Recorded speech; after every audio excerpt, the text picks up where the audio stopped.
Archie Slaymaker, International Boxing News. I'm joined by Chris Bourke. Chris, how are you today? Yeah, good man. You know, got a good stoppage, so I'm happy.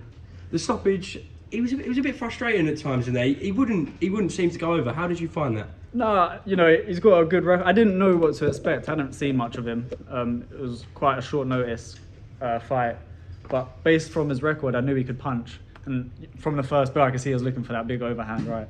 So I was always cautious of that, and that's why I just sort of took my time and just knew eventually I'll get him, wear him down and get him out of there. Queensberry Promotions, TNT Sports. How is it that they're still backing you and being behind you all the way? You know, my performances, I think, speak for themselves. For a bantamweight, not many bantamweights are getting all these stoppages and getting boys out of there. And at the end of the day, I'm excited to watch. And I'm due to win some big titles. From that Marc Leach defeat, I know you don't want to dwell on that too much, but yeah, what has that made you into a better fighter, that defeat? Yeah, you know, it's sort of, I suppose it humbles you a bit. I don't know, it's difficult, isn't it? Because obviously it's like a bit of a bitter pill to swallow, but at the end of the day, everything happens for a reason. I've obviously learned from it. I'm back in the gym training hard. It's made me realise how much I want to get back and win these titles and get back on the title stage. And yeah, you know, it's just made me hungrier, if anything. I think it's 3 fights now, back from that defeat.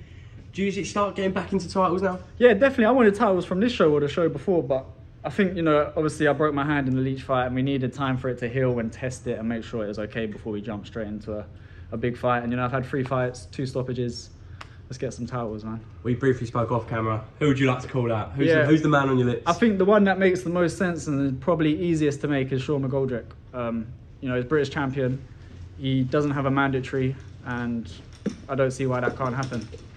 When's the next time that you want to be out? I know Gavin Gwynn, who's actually managed by Leeds, is on that December the 2nd show. Do you reckon that's a possibility? Yeah, then? let's get another Welsh fighter in Sean McGoldrick on against me for the British title, man. That'd be absolutely huge, Chris. Thank you for talking to International Boxing News. Cheers, thank you very much.